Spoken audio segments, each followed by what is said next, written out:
So the big question is this: how do most agents who struggle to get the information that most successful agents hoard to themselves grow and prosper without this information?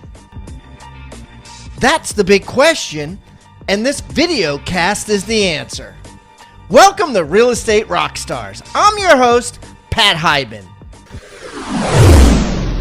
Okay, Rockstar Nation, we have a great returning guest. I got Mr. Anthony Marguleas on the line, and he is killing it, as usual, in Pacific Palisades, and we are going to dig deep. By the way, that's in California.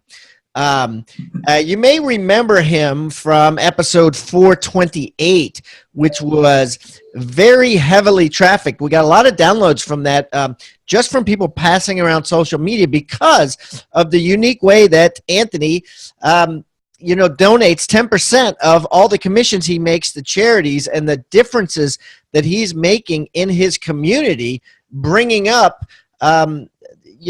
the bottom of his community in so many ways. And so that was a very popular episode. And today we're going to talk about something a little more real estate specific, which is, how to increase your average sales price. He's come up with the 5 mantras or the 5 pillars of increasing your average sale price, which basically, if you follow these, you're going to make more commissions because we're all paid on commission based on sales price. So this is going to be a rock solid interview. I'm looking forward to it. Anthony, welcome back to Real Estate Rockstars. Pat, thank you. Thank you. Why don't you give everybody a little rundown on you, Anthony, so they get to know you better? Sure. I started my company, Amalfi Estates, approximately 24 years ago. We specialize in the luxury marketplace in Pacific Palisades between Santa Monica and Malibu. We happen to cover a large area of Los Angeles. Have a team now of 11 fantastic sales partners, and we're killing it in Los Angeles. So having a good time doing it and giving a lot back to charity. We this year alone we've been very fortunate, given almost $200,000, actually a little over $200,000 just this year alone, just with my team, back to the community. And we've helped a lot of Make-A-Wish families, and we've rescued a lot of animals and helped a lot of people going through cancer treatments. It's been pretty amazing. We helped 75 families that were homeless, and they're no longer homeless. So that, to me, gets us up every morning, and that's what we're passionate about. It's not how many homes we can sell. It's about what we can do with the funds to help other people. So we're excited. Yeah, money is good for the good it can do. Yeah, definitely.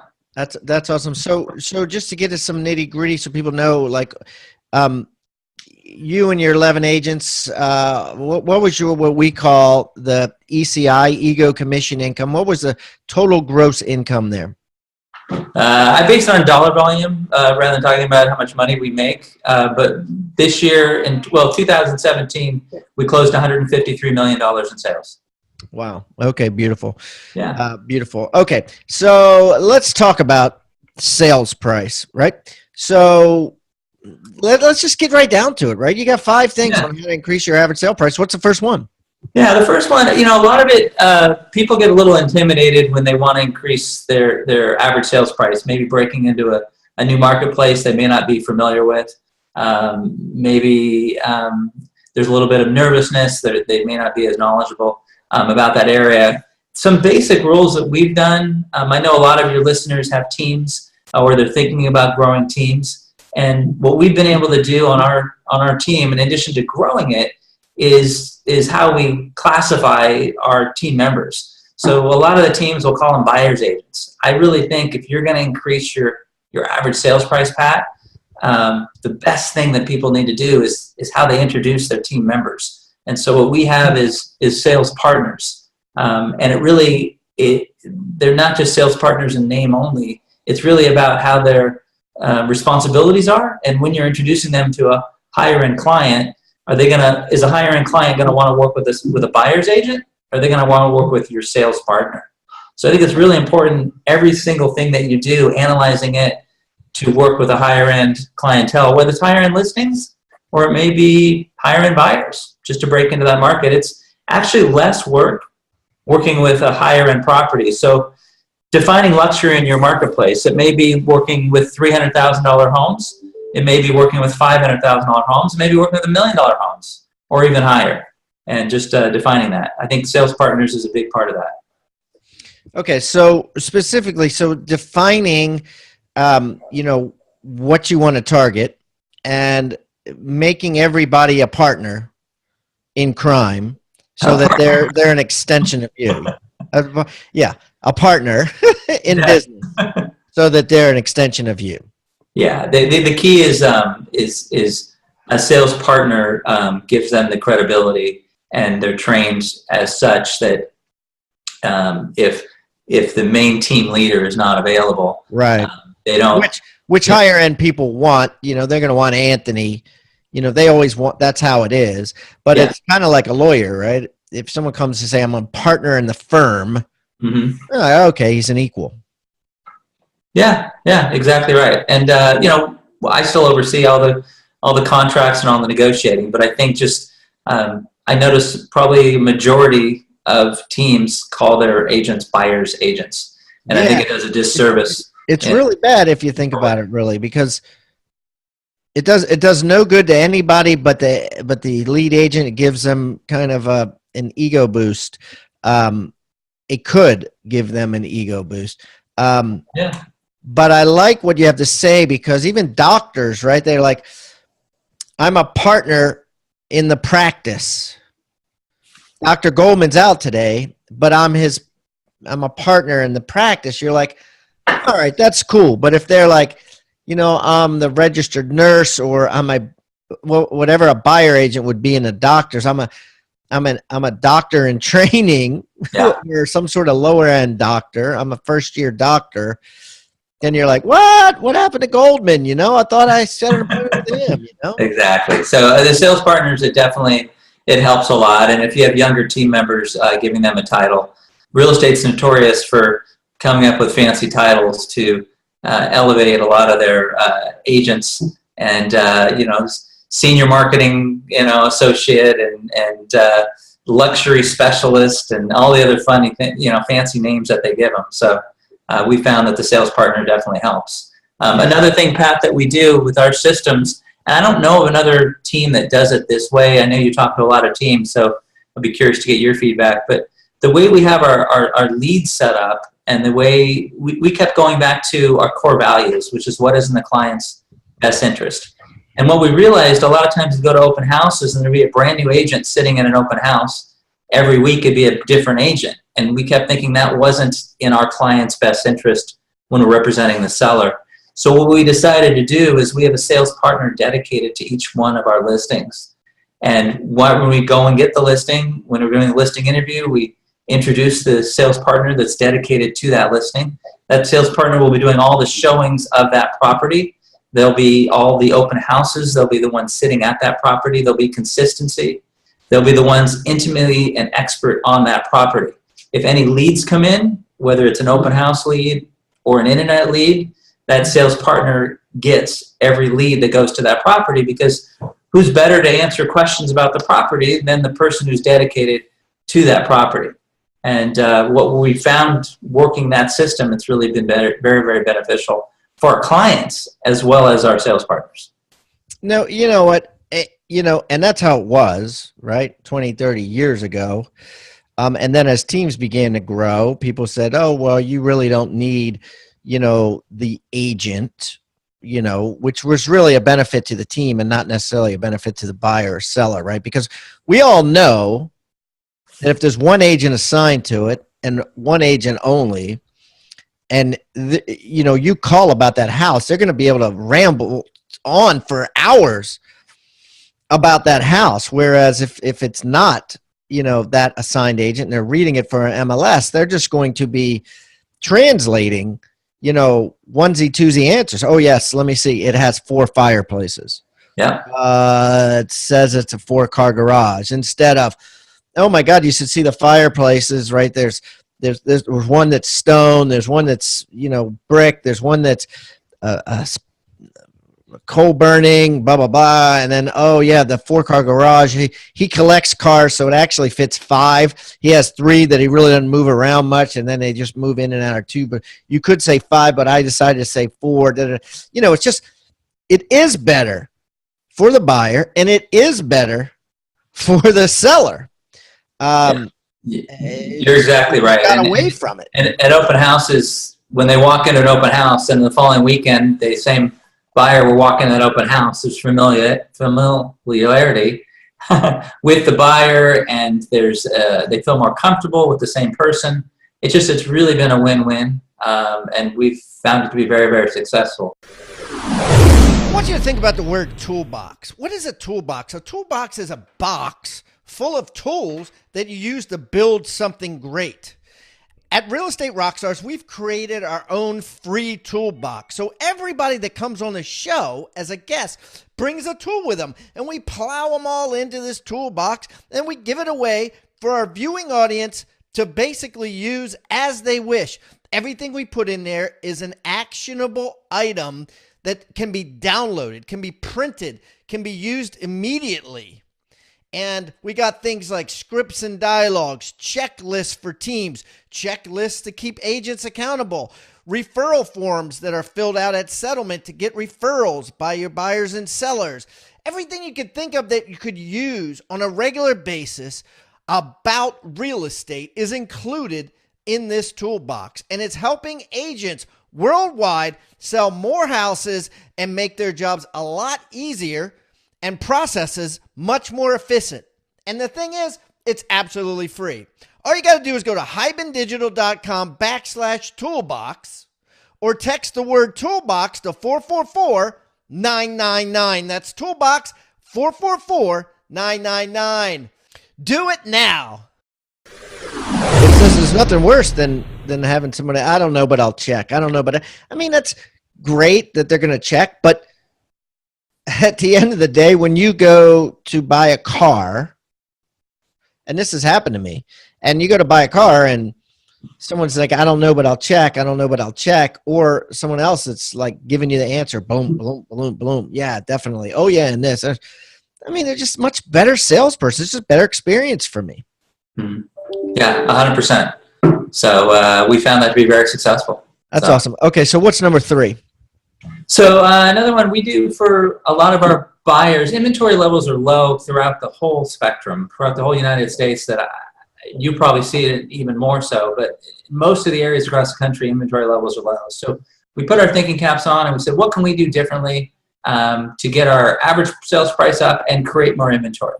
And what we've been able to do successfully is we put ads for our buyers' needs, exactly like you would put an ad for a new listing or for one of your sellers' properties. So everything is geared toward the buyer. So we would take out full page ads in the local papers, Los Angeles Times, we do social media posts, and we list our buyers' needs of what they're looking for. So John and Mary Smith are looking for a $200,000 house in this neighborhood, and it needs to be 4 bedrooms, and it needs to have a yard a certain size. And we'll post them on there, and we've gotten some fantastic response doing so. It's been really, really beneficial. So let me get this straight. So basically, buyer comes to you and says, you know, I'm looking for this, this, this, and this. And you're saying, well, wait a minute. I need a lot more specifics. And you're basically mapping their house out like they're building a house. And then you're taking some of these uncompromisable items and you're putting in an ad. Now, where do you put this ad? I mean, I visualize an old school newspaper, but surely that can't be the case. We do social media, we do print. So anywhere you would normally advertise a listing, you would advertise your buyer's needs. There's no difference. So what people for so long have not used the same consistency with their buyers that they have with their sellers. It's the same argument why do 99% of sellers or listing agents get listing agreements signed, but only maybe 10% of buyer's agents get buyer broker agreements signed. So everything they're doing with a seller, they should be doing with the buyer. And case in point, if you're going to spend money advertising your listings, why would you not advertise your buyer's needs if inventory levels are low? Yeah, why is that? Why is that's a great question. Why is that? Yeah. Why do they have agents not thought of that already, right? Because if you make the same commission on a buyer that you do a seller, why don't you advertise and spend money on a buyer like you do a seller? Do you know I that? think because it comes back to if they don't have, most agents don't have buyer broker agreements. They don't have the confidence to say what the value is in signing a buyer broker agreement and explaining that to the client. And so without having a buyer broker agreement, maybe they're nervous about spending the money, about advertising the buyer's needs. But what we found is we've actually picked up a lot of listings because of it. Because a seller will call and say, "Yeah, this buyer looks great. I'm thinking about selling my house," and it opens up a nice conversation. Because it's no different than door knocking saying, "I have a buyer that may be interested in your house." So you put ads in the local papers just like you'd advertise your listings. You can do postcards. You can send out social media, Facebook, Instagram, posts. Say this is what our buyer needs are, and it's showing you're thinking outside the box, Pat, and that's what. Your buyers are going to love that. Wow, you're thinking outside the box. It's no different than you want to send a mailer to a high-rise condo building because a buyer wants to live in that building, so you send a flyer or a mailer to everyone in that building. It's the same concept. It's just taking a little bit different spin on it, and it allows you to work with higher-end clients by doing so because your higher-end clients will really appreciate you doing that for them. Yeah, and and they're getting something that's rare, which is an off market, and it's all about the off market. I mean, I talked to Daniel Lesniak and Carrie Scholl. I'm actually creating a course with them on buyer agency, and they're all about the off market, the same thing, the off market. It's like, how can you find an off market for your buyer? And that's what you're doing essentially by saying the buyer needs. You're finding an off market for the buyer because anything on the market, they can get from you, they can get from any other agent, they can get from a dog, right? Because it's all public information, essentially. Yeah, it's been great. Yeah. All right. Ready Cool. for the next one? You ready? Yeah. What's number 4? So the next one we've done, we found simple is always is better. No ideas are original, but we kind of tweak ideas a little bit to make them a little more. Get that special sauce. So this next idea, if you're new to an area or you want to break into a higher price market that maybe is 30 minutes, 45 minutes, and maybe it's not in your backyard, what we found is incredibly successful. We go to the local Starbucks. We tell the cashier we want to get $100 of coffees on our credit card. And we give them a little card that says it's from Anthony Marguleas at Amalfi Estates. We want to pay it forward, and we actually say, as part of our tradition of giving 10% back to charity, we want to buy your copies on us today. So it ties in with our charitable giving. We have a little card with our name on it and our logo, and then we sit at a little table, and the cashier will point out, oh, they're the people that are buying your coffee today, and we're able to meet 25 people we hadn't met before, and on average, we're picking up 1 or 2 new potential clients every hour that we're there for a $100 investment. Really? And you're paying it forward. Everyone feels good. We have people coming up to us saying, "Oh my God, I had such a horrible day. I had no faith in humanity. What's going on with the world?" And they go, "You revived my faith in humanity." So if you're having a down day, even if you're not even trying to sell homes, it's an amazing thing to give back. Right. And they don't have to come see you, right? So no, if they want to. It's not like you accosting them. You're sitting there minding your own business. That's exactly right. Interrupt you, right? I mean, like you're probably on your computer or whatever, and they come over, right? It's not like you're like a dog, right? Standing there, like, come see me, right? And you no, we're not panting. Yeah. And then they're like, oh, by the way, I'm thinking about, I'll be moving soon. Yeah, I mean, you figure most of the people there either own a house, they know someone owning a house, they maybe work in the neighborhood. I usually go around lunchtime or around a little early afternoon, so we know in our neighborhood we're going to get a lot of the lawyers or the venture capital, investment bankers, stockbrokers, people who maybe start work at 5 a.m. and they're done by maybe 2. So kind of gauge in your neighborhood the best times to go, and it's been just a phenomenal experience. If you want to sell higher priced properties and you don't know how to break into that marketplace, we even had last week a total stranger post on Instagram our card saying, "Oh my God, these guys are amazing! Look what they did!" And that's viral marketing. you can't get any better than that. And I don't know a better return on that investment to have a face-to-face conversation with 20-some people and to pick up 1 or 2 new clients for $100 investment. That's I mean, I would do that every day. Yeah. I mean, but choose your Starbucks wisely, right? You don't want to go to the middle of the ghetto and do it. You want to do that. Well, you should, as part of your giving back, maybe, but with a different intent, and then also do one with an intent of giving back to the upper end community. And but I mean by choose wisely is, go to an upper end Starbucks where you're more apt to meet upper end listings, because that's what we're talking about here, is how to increase your average sale price. Exactly. And what we learned that was make sure to not allow gift cards to be included. We had someone take a $50 gift card initially because we were just starting off our program. So what do you mean? I want you to think about the word toolbox. What is a toolbox? A toolbox is a box full of tools that you use to build something great. At Real Estate Rockstars, we've created our own free toolbox. So everybody that comes on the show as a guest brings a tool with them, and we plow them all into this toolbox, and we give it away for our viewing audience to basically use as they wish. Everything we put in there is an actionable item that can be downloaded, can be printed, can be used immediately. And we got things like scripts and dialogues, checklists for teams, checklists to keep agents accountable, referral forms that are filled out at settlement to get referrals by your buyers and sellers. Everything you could think of that you could use on a regular basis about real estate is included in this toolbox. And it's helping agents worldwide sell more houses and make their jobs a lot easier and processes much more efficient. And the thing is, it's absolutely free. All you got to do is go to hibandigital.com/toolbox or text the word toolbox to 444-999. That's toolbox 444-999. Do it now.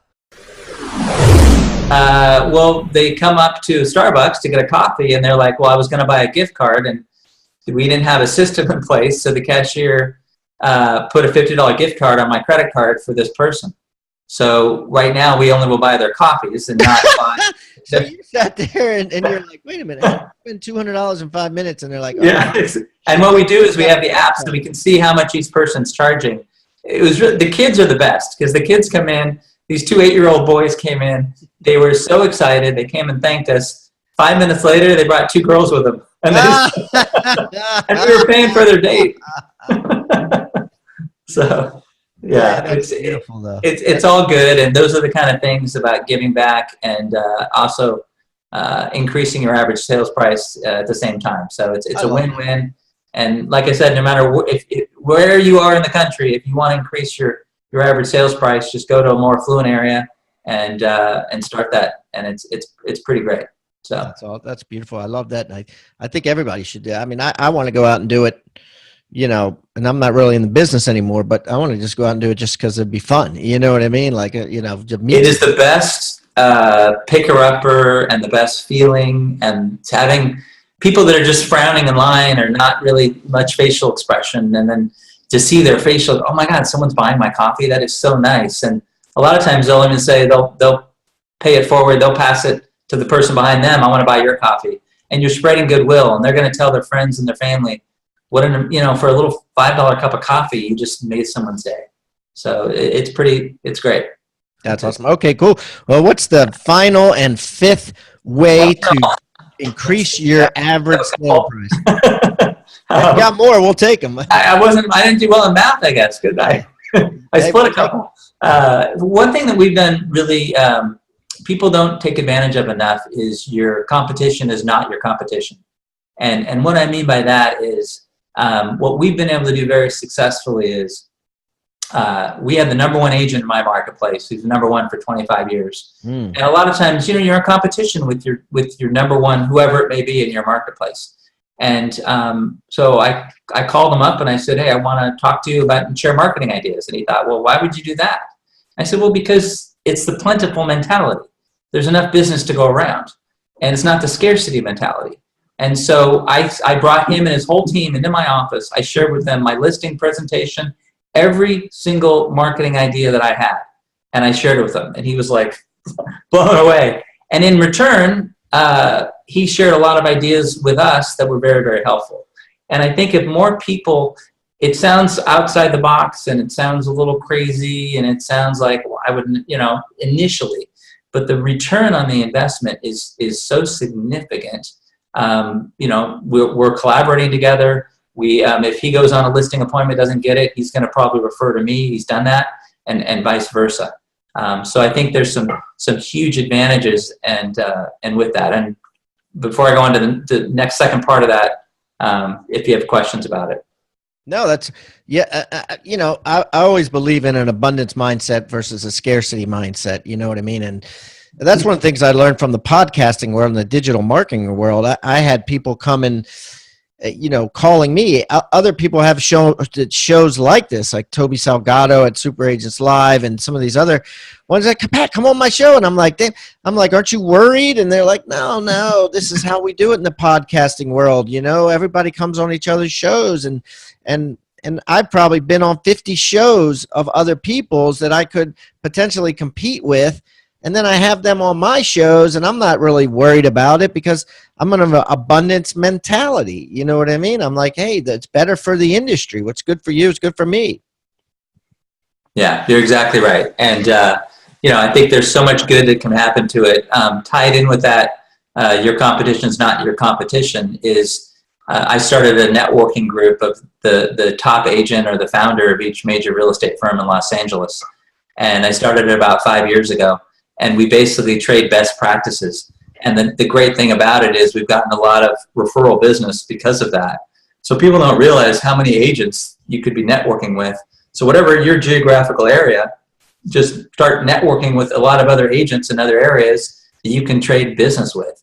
And I think there's a huge avenue that people are not tapping into with that. And the networking group for us was one avenue that we were able to do very successfully to do that. So that's awesome. Okay. You got anything else? Because people are like, wow, yeah, this is good. I mean, because, raising your average sale price is huge. I mean, I did it personally when I was in the business, and it is just, it only makes sense. The higher the sales price, the fatter the check. Exactly right. Yeah. What the last thing that we did, and it's kind of tied in with networking, is I started another high-end networking group. I've been in a lot of networking groups, and a lot of them are good. I prefer the ones where they allow just one person from each profession.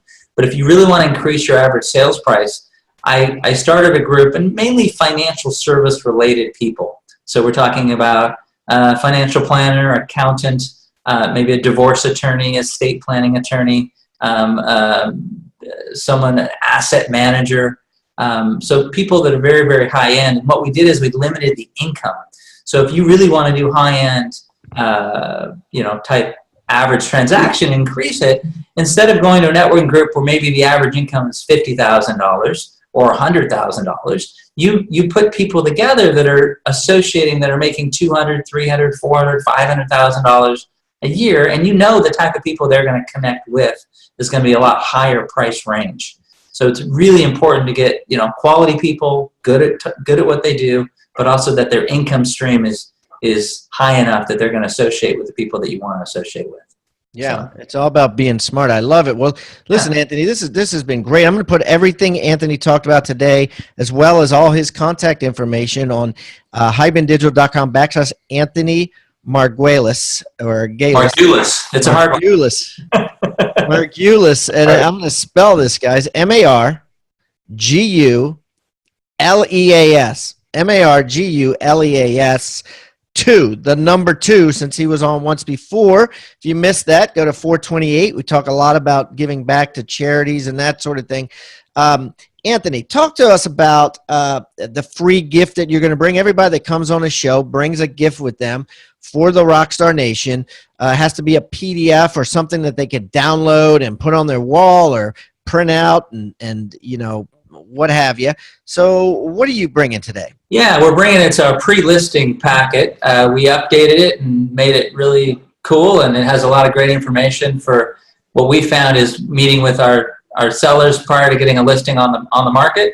Any questions that a potential buyer may ask, it's all in there. It has some pretty helpful information that we put together. So hopefully Rockstar Nation will love it. So. Yeah, no, I appreciate that's very valuable, right? That is huge, guys. Everybody should have a massive pre-list book and a solid one. And here you can just use Anthony's best practice because he knows what he's doing. That's an incredible donation. Thank you so much. You're welcome. You're generous with the real estate community, just like you're generous with the people in their surrounding area. Oh, thank you. And anyone listening, if they're happy to reach out at our website, amalfiestates.com. I'm happy to. They can email me if they have questions about any of the topics of how we did certain things. I'm big into sharing, and I love sharing information. So whatever I can share to your listeners, I'm happy to do. And guys, again, that'll be on hibandigital.com/Anthony Marguleas, Guleas 2, the number 2, or you could simply go to the toolbox, which can be found at hibandigital.com/toolbox, or texting the word toolbox to 444-999. Anthony, thanks again. Listen, if I'm ever in the Pacific Palisades area, I will look you up and we can break some bread. We'd love that. Awesome. Thank you, Pat. Have a great day. Thank you for watching Real Estate Rockstars. Please give us a review wherever you're watching or wherever you're listening. We eat feedback for breakfast, and I don't care whether you give me a 1-star review or a 5-star review. I just want the review. I want to know what we're doing right and what we're doing wrong. Would love to improve things. Hey, and listen, please subscribe. The more subscribers we get and the more reviews we get, the better guests we'll get for you in the future. Feel free to reach out to me anywhere on social media. Just type in my name. I'm everywhere, and I look forward to meeting you in the digital world. Have a great day, and thanks again for listening to Real Estate Rockstars.